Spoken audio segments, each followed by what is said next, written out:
Hiring the wrong builder could cost you time and money.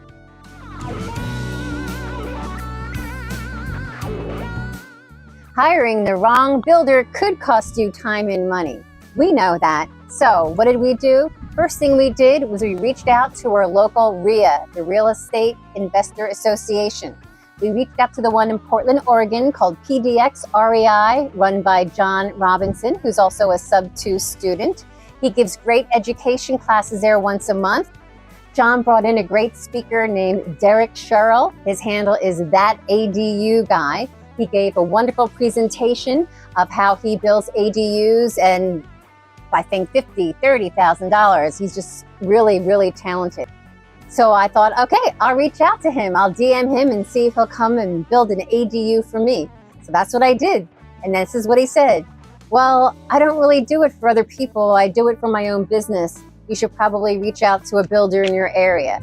Oh, he was so impressive. So I thought he could come build me an ADU. So that wasn't going to happen.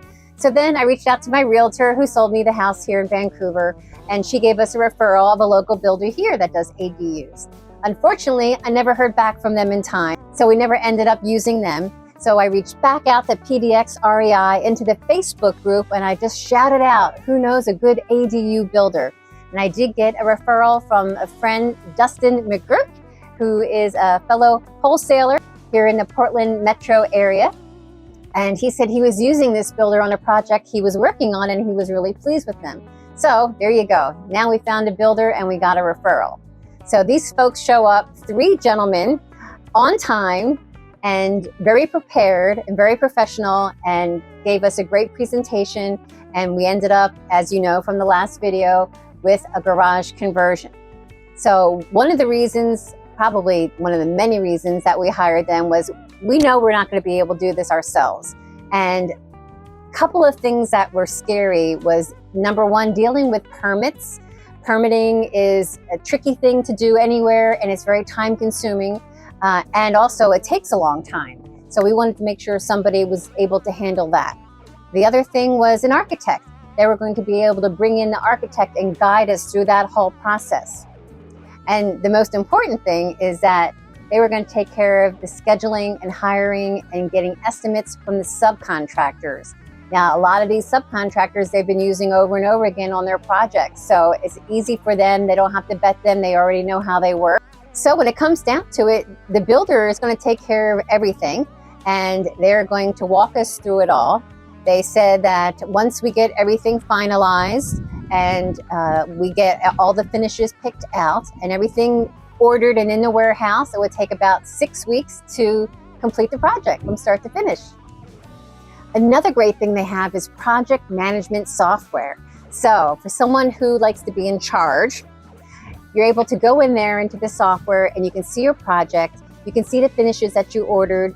You can see how much everything costs. You see how much money you paid. You see how much the project is. You know where you are in the project. The schedule's there. It's updated. Invoices are there. And so you don't have to keep calling the builder 24 times in an hour to find out all this information. You can just look it up yourself. So that is something that I really liked. Okay, so it got really exciting at this point. So now we're going to have an architect come and visit us. So I'm doing my research, as you've seen in my other video, how I went online and found a granny flat I liked, and I did my little doodles on my paper.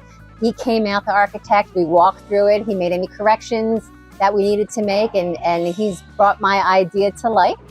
And so he sends us his plans, his drawings, and I look at it, and then I ask him then to send me another plan that has the exact footage in there. And I'm measuring out everything, and I feel like the bed is too close to the desk area. So I asked him to just move it out an extra 12 inches just so there's a little bit more room. So we took care of that, and he sent those plans back, and we went ahead and approved that. And so now we're ready to go. The only things left now is we still don't have any final pricing.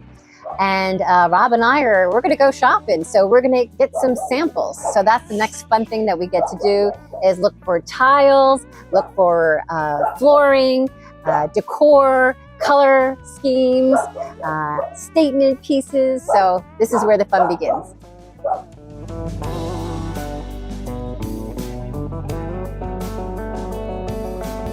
We want to give a special thanks to the incredibly talented Kelly Emerson for providing us the music for Our MTR Life. And please like, subscribe, and share our journey with your friends and family.